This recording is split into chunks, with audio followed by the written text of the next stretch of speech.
Well, I don't know about you, but when my way isn't working, I'm usually on a road trip. Now, don't get me wrong, I love road trips. There's lots of really good things about them. You get to go and spend time with the people that you love, and you get to connect together. You're looking forward to a destination like vacation, or maybe a holiday celebration like this week, or if you're anything like my family, you might have your favorite snacks on your road trip that you don't typically eat other times, right? And you may turn up your favorite playlists or your podcasts to listen to as you're on your road trip. And let's not forget, the best thing to me about a road trip is no weight limit on luggage, right? You don't have to worry about that 50-pound limit like you would at an airport. You just put everything in the car and you go and hopefully make it on time. But just over and over again, I find myself, when we're traveling on a road trip, needing to lean in and pay attention to my GPS and that magic word, recalculating. Now, that word is a blessing. And I know that it might sound funny to you, but I'm serious about this. You know, a few weeks ago, my husband, Jamin, and I, we went on a road trip to Ohio to see some friends and family, and we've taken this route dozens of times. But soon, about an hour into the trip, we find out that there's several detours and construction along the way, and so a little message notification from our GPS pops up and says, "New route.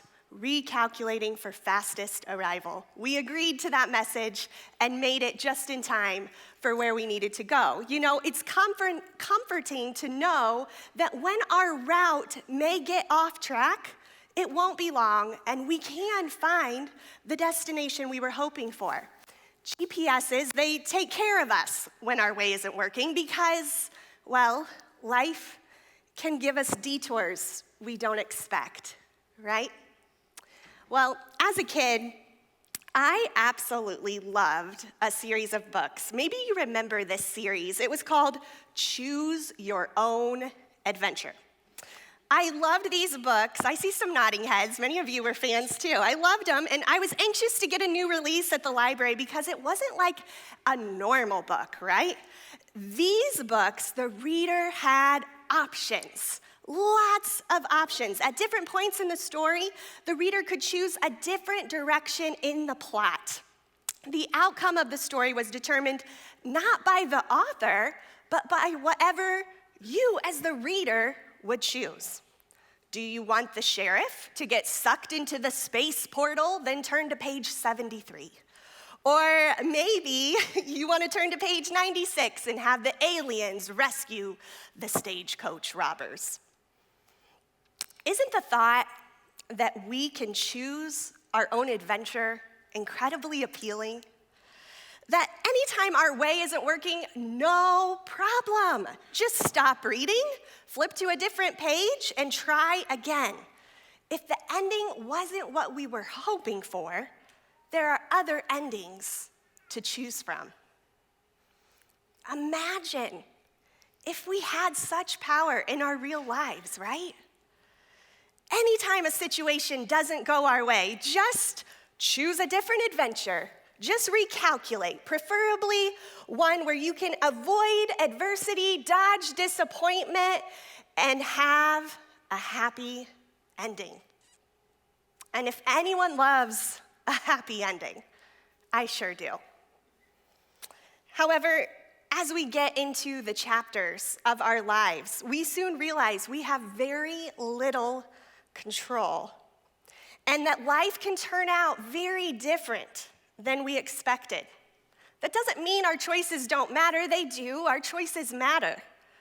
But many times what we experience in our lives is very different and does not line up from what we expected.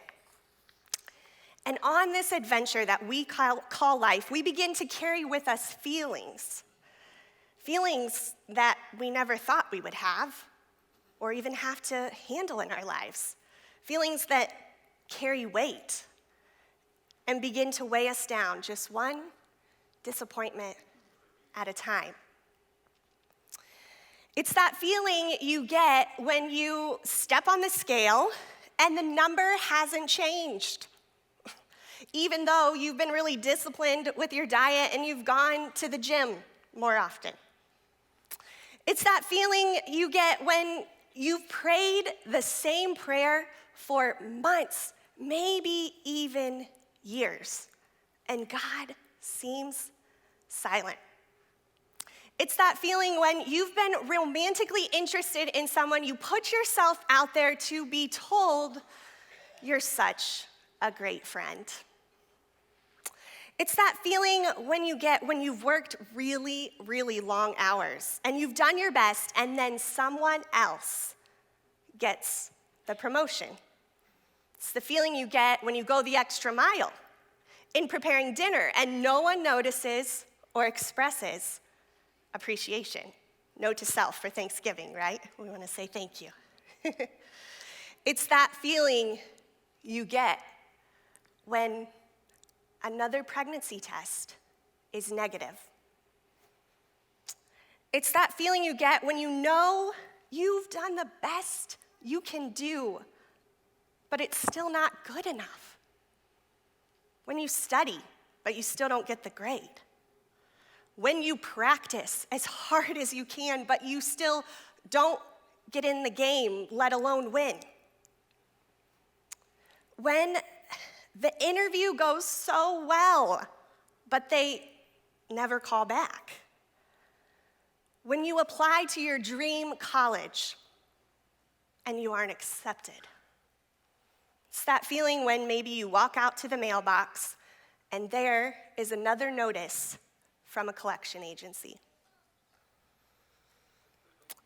Or maybe it's a feeling that you get when a community of people seem to be very safe, trustworthy, Christian even, but in reality, they're really unsafe, harmful, and toxic.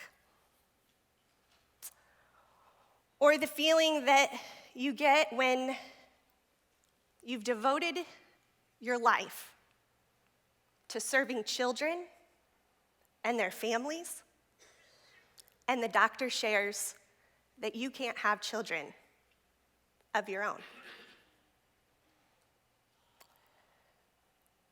Everybody hurts and experiences pain,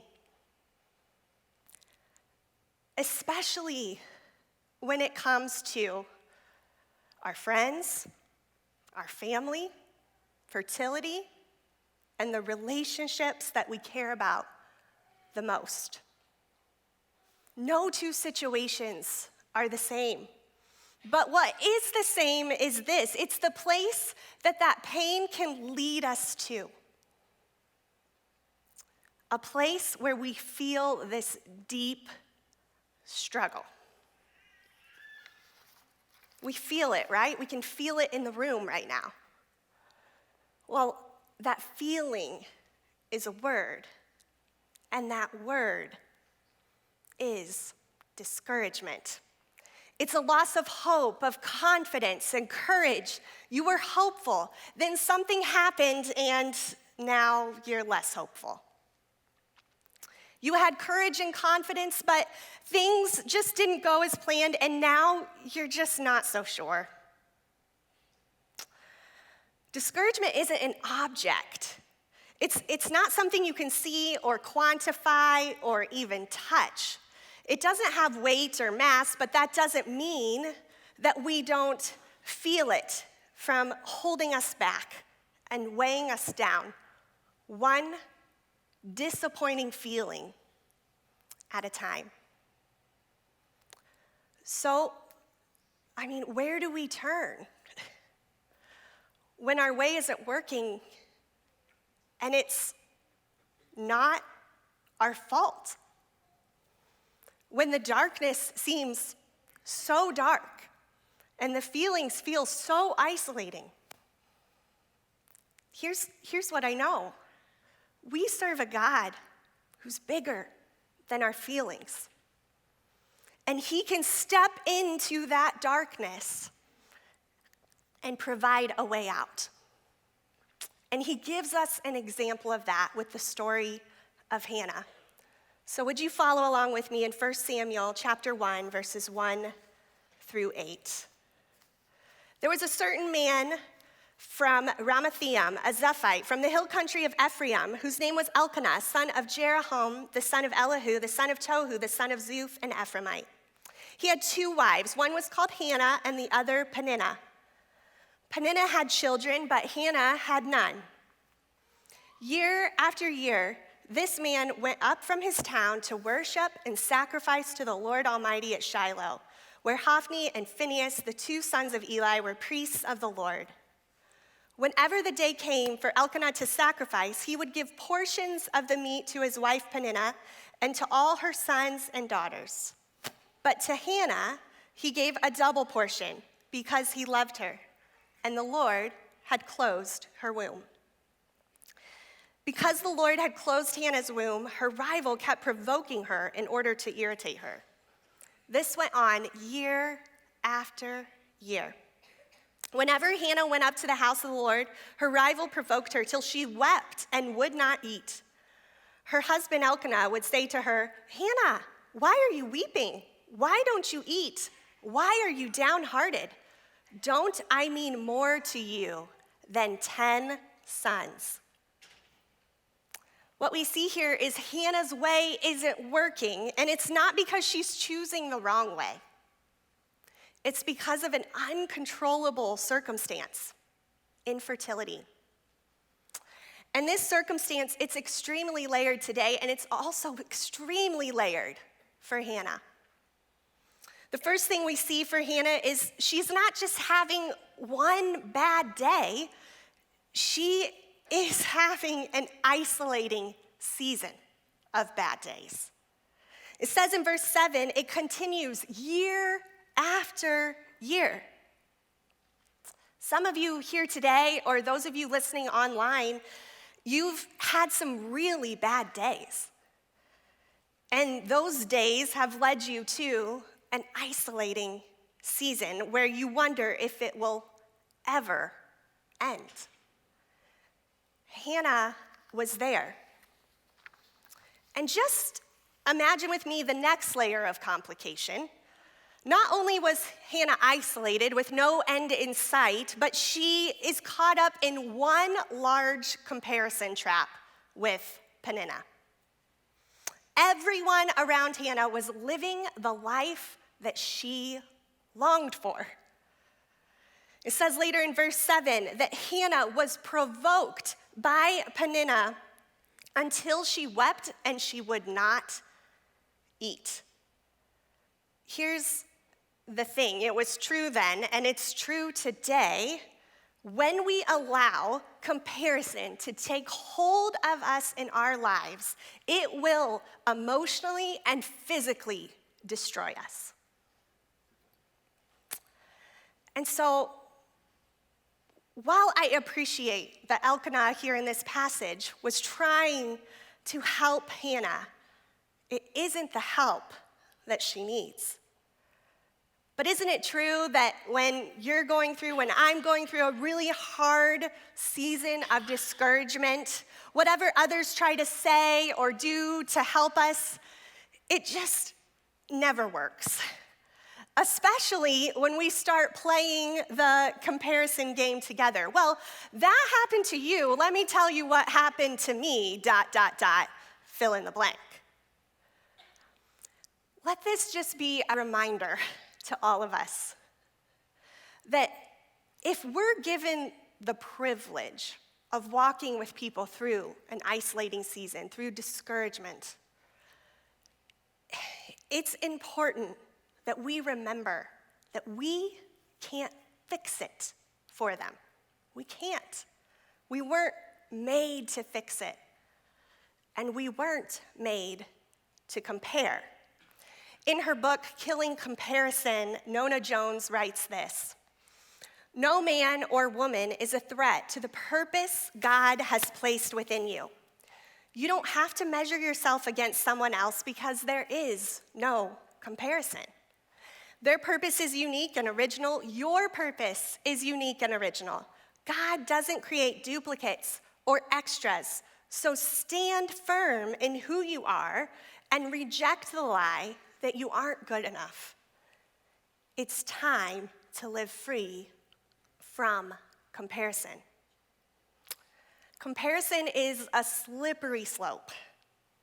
Whether in our everyday or our digital lives, when our way isn't working, comparison is a dead-end street.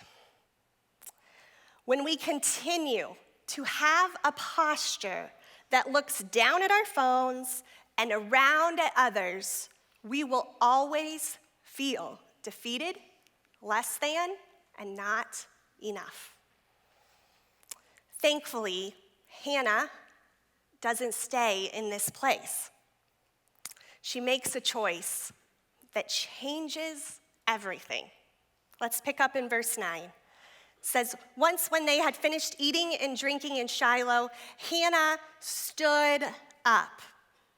Now Eli the priest was sitting on his chair by the doorpost of the Lord's house, and in her deep anguish, Hannah prayed to the Lord, weeping bitterly. And she made a vow, saying, Lord Almighty, if you will only look on your servant's misery and remember me, and not forget your servant, but give her a son, then I will give him to the Lord for all the days of his life, and no razor will ever be used on his head. And as she kept on praying to the Lord, Eli observed her mouth. Hannah was praying in her heart, and her lips were moving, but her voice was not heard. Eli thought she was drunk and said to her, how long are you going to stay drunk? Put away your wine. Not so, my lord, Hannah replied. I am a woman who is deeply troubled. I have not been drinking wine or beer. I was pouring out my soul to the Lord. Do not take your servant for a wicked woman. I have been praying here out of my great anguish and grief. Eli answered, go in peace, and may the God of Israel grant you what you have asked of him. She said, may your servant find favor in your eyes. Then she went her way and ate something, and her face was no longer downcast. You see, Hannah stands up, and she fixes her eyes not on the circumstances around her, but the one true God above her. Hannah looks up. Psalms 3:3 says this, but you, O Lord, are a shield around me, my glory, the one who lifts my head high. One of my favorite Bible teachers, Christy McClellan, puts it this way. Instead of reading God's word and immediately trying to find our application or solution to fix a problem, let us instead choose to look up. Gaze at God and let him breathe on us. What Hannah is doing here is not negotiating for a solution. It's surrendering. Her circumstances haven't changed, but her connection with God has. You can read ahead in the chapter and see that by the time the miracle of Samuel was given to her, a lot of time had passed. However, regardless of the ending of Hannah's story or your story or my story, what I think the Lord wants us to see here is not the end. He wants us to see the messy middle. And in the messy middle of your story, of my story, of Hannah's story, she made a choice to worship first. She looked up. You know, discouragement either drives you away from God or it drives you closer to him. And I get it. It's so much easier to just avoid the hard things in our lives, right? To just deny it, forget it, suppress it, ignore it, pretend it's not there. But that's not what life with God looks like. Life with God is exactly that. It is life with him. He is with us through the discouragement that life brings. He has deeper connection, peace, and healing for all of us to experience when we invite him into it with us. Jesus reminds us of this in John 15:5 when he says, I am the vine, you are the branches. If you remain in me and I in you, you will bear much fruit. Apart from me, you can do nothing. Our identity, it's not defined by what our lives look like. It's not defined by our jobs, our careers. It's not defined whether we're married, we're not married, divorced, remarried. It's not defined by whether we have children or we don't have children. It's not defined by our grades, by our record of the season. It's not defined by any of those things. Our identity is defined by who we cling to when none of those things look the way we expected them to. So here's my question. Jesus says here that apart from him, we can do nothing. That our identity is in hanging on to him, not in anything we do ourselves. So can we live with this weight of discouragement and feel that and still hold on to the vine, allowing Jesus to bring new life? I'm not sure that we can. And here's why. I have been carrying a heavy weight of discouragement in a lot of areas of life for several years now. And here's what I've come to know. God can take that weight and he can give you peace. And peace comes when we surrender. But surrender is a process, and it does include things like therapy and medicines and support. But I believe that surrender, a true letting go of those discouragements that have come upon us in our lives that we didn't ask for, a true letting go of that begins with gratitude. Now, Thanksgiving is just in a few days, and we all know that gratitude isn't just something that we say, it's something that we actually do. It's a posture that we take, and in giving thanks, we begin to receive and see that we are made for more. Made for a loving God that will never leave us, that will always be with us. And we see that he did that in Hannah. He took her story of surrender and turned it into a story of redemption. Now, I know what some of you are thinking. Of course, Lindsay, you're a children's pastor.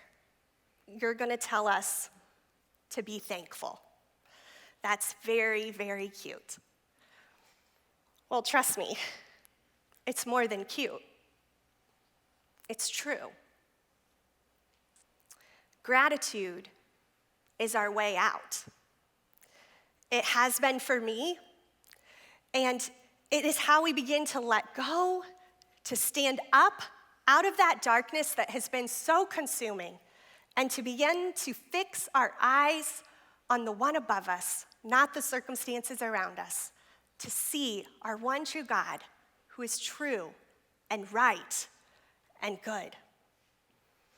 Today, many of you in this room and listening online, you may be feeling like you're under a lot of weight, under a lot of discouragement, a lot of bad days that have led to a season of isolation. It may be similar to Hannah's story. It may not be. But regardless, the discouragement, it's real.